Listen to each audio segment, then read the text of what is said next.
اور انہوں نے اب زبان کھولی ہے اور انہوں نے ایک FIR درج کروائی ہے، باقاعدہ طور پہ اپلیکیشن دی ہے، اس میں انہوں نے ملازمہ کو اور ملازم کو نامینیٹ کیا ہے اور بتایا ہے کہ 8 کروڑ مالیت کے جو ڈالرز تھے اور کچھ اور تجوری ٹوٹی ہوئی تھی، تجوری میں سے یہ سارے جو روپیہ پیسہ ہے، جو ویلتھ تھی وہ غائب تھی، اور اسی طریقے سے دولت بھی نہیں تھی، پیسہ بھی نہیں تھا، ڈالر بھی نہیں تھے، اور ساتھ ان کے جو ڈاکومنٹ تھے تجوری میں وہ بھی نہیں تھے انویسٹمنٹ کے، تو اس لیے اب انہوں نے FIR کروائی ہے، تو معاملہ اب اس طرف چل پڑا ہے۔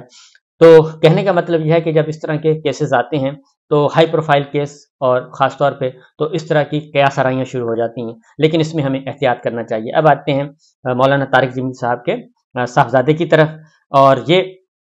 میاں چنو میں ہوا ہے، اور اس میں انہوں نے ابھی تک شروع میں پہلے آیا کہ جی یہ کسی نے قتل کر دیا ہے، پھر آیا کہ یہ خودکشی کر دیا ہے، پھر آیا یہ سوشل میڈیا پہ اور اس طرح کی خبریں آنا شروع ہو گئیں، پھر آ گیا جی لین دین کا جھگڑا ہے، پھر فلان جھگڑا ہے، پھر فلان جھگڑا ہے۔ تو ہم کافی اس معاملے میں بے رحم لوگ ہیں کہ ایک طرف ایک جوان سال بیٹا چلا گیا، وہ کسی بھی وجہ سے ہمیں پتہ ہی نہیں ہے، تو ہم بیٹھے ہیں میلوں دور بیٹھے ہیں، ظاہر ہے میاں چنو میں تو کوئی بھی نہیں بیٹھا کہ وہ جا کے کوئی، اور پھر یہ ہے کہ پولیس والوں سے تو بس سنی سنائی جلدی جلدی خبر دے دی۔ تو یہ جب خبریں اس طریقے سے بھرمار ہوئی خبروں کی کہ ایسے لگا جیسے خدا نخواستہ پتہ نہیں کیا ہو گیا، تو پھر ان کے بھائی کو یعنی کہ مولانا طارق جمیل صاحب کے صاحبزادے کو اور ان کے بڑے بھائی کو آنا پڑا، اور اس صدمے کی حالت میں آنا پڑا، اور انہوں نے اپنا ایک ویڈیو بیان ریکارڈ کروایا اس صدمے کی حالت میں اور وہ ریلیز کیا، اور اس کے بعد انہوں نے ریکویسٹ کی کہ خدا کے لیے اس طرح کی باتیں نہ کریں، اس طرح کی خبریں نہ کریں۔ تو میں سنوا دیتا ہوں آپ کو، پہلے وہ سن لیں، اس کے بعد پھر آگے بڑھتے ہیں کیونکہ کافی انفارمیٹیو ہے وہ۔ چھوٹے بھائی عاصم جمیل کی ڈیتھ ہو گئی، جو کہ ایک بہت بڑا ہماری فیملی کے لیے سامنا ہے، لیکن اس تکلیف کی حالت میں بھی مجھے میڈیا پہ اس لیے حاضر ہونا پڑا کہ بہت سی نیگیٹو خبریں، مختلف خبریں، غلط خبریں میڈیا پر چلائی جا رہی ہیں۔ میں ان کی وضاحت کے لیے حاضر ہوا ہوں کہ میرے بھائی عاصم جمیل بچپن سے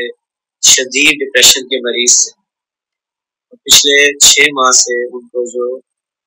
ان کی بیماری کی شدت کی وجہ سے الیکٹرک شاک لگائے جا رہے تھے تاکہ ان کی ڈپریشن کو، ان کی بیماری کو کنٹرول کیا جا سکے، لیکن اس کے باوجود بھی ان کو یہ فاقہ نہ ہوا، اور آج کے روز وہ اتفاقاً گھر میں اکیلے تھے، اور انہوں نے اپنی تکلیف اور اذیت کی وجہ سے باہر سیکیورٹی پہ تعینات جو گارڈ تھا اس سے بندوق لی اور اس سے اپنے آپ کو میں نے شوٹ کر دی۔ انا للہ و انا الیہ راجعون۔ اس کے علاوہ جتنی بھی بات کی جا رہی ہے، کوئی دشمنی تھی، کسی نے حملہ کیا، ایسی کوئی بات نہیں ہے، کہ اللہ کی تقدیر تھی اور ہم اللہ کے اس فیصلے پر راضی۔ آپ سب سے دعا کی درخواست ہے۔ السلام علیکم ورحمۃ اللہ۔ یہ تھے مولانا طارق جمیل صاحب کے بڑے صاحبزادے جو اپنے چھوٹے بھائی کی وفات پہ، ناگہانی وفات پہ بتا رہے تھے، تفصیل بتا رہے تھے۔ تو وہ ساری باتیں جو کہ میں آپ کو بتا چکا ہوں کہ پہلے کہا گیا کہ قتل کر دیا ہے، پھر کہا گیا کہ نہیں قتل نہیں ہوا، پھر جائیداد کے جھگڑا ہوا ہے، پھر یہ جھگڑا ہوا ہے، پھر وہ جھگڑا ہوا ہے، ان کا یہ مسئلہ ہے، ان کا یہ مسئلہ ہے۔ تو اس طرح کی تکلیف دہ صورتحال سے ان کو سامنا کرنا پڑا، اور بالآخر انہیں اس صدمے کی حالت میں بھی آ کے بتانا پڑا۔ تو کہنے کا مطلب یہ ہے کہ ہمیں سوچ سمجھ کے اس طرح کے کام کرنے چاہیے۔ سوشل میڈیا ایک اچھا فورم ہے اور اس پہ انفارمیشن دینی چاہیے، خبر دینی چاہیے، سب کچھ کرنا چاہیے، لیکن تہذیب کا جو دامن ہے وہ نہیں چھوڑنا چاہیے۔ اور اس کی وجہ یہ ہے کہ یہ جو لوگ ہیں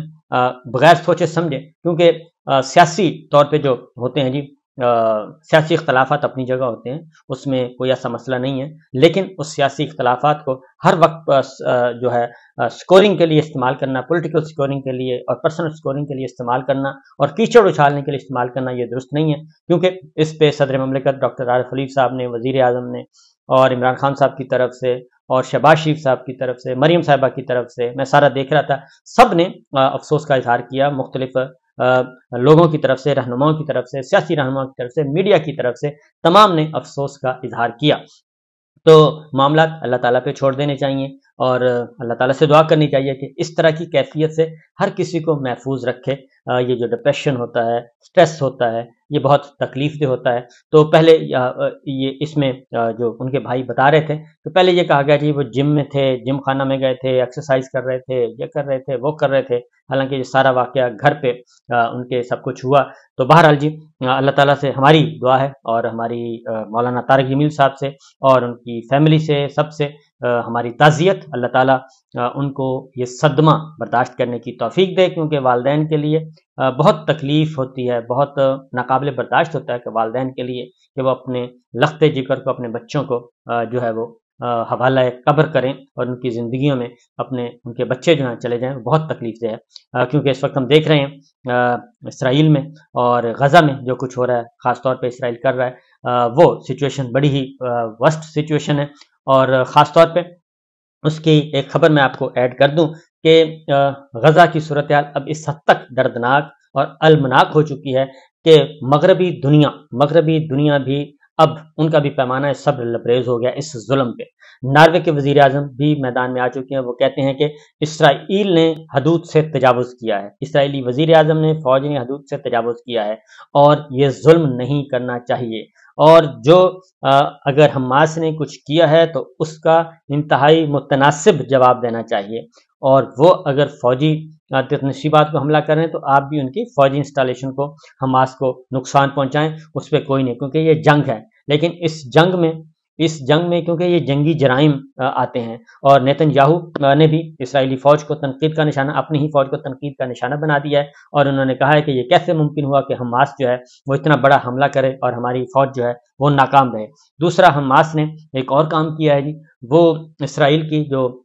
تنصیبات ہیں، جوہری تنصیبات ان کے جو تھے، وہاں پہ حملہ کر دیا ہے، اور باقاعدہ طور پہ صحیح حملہ کیا ہے، اس کی فوٹیج بھی ریلیز ہو گئی ہے، اور پوری دنیا کے لیے یہ ایک شاکنگ نیوز ہے، کیونکہ یہ سمجھا جا رہا تھا کہ اسرائیل نے جو ایک اپنا پرسپشن کریٹ کیا ہوا تھا کہ ان کی سیکورٹی فول پروف ہے، انہوں نے اپنی فضاؤں کو بھی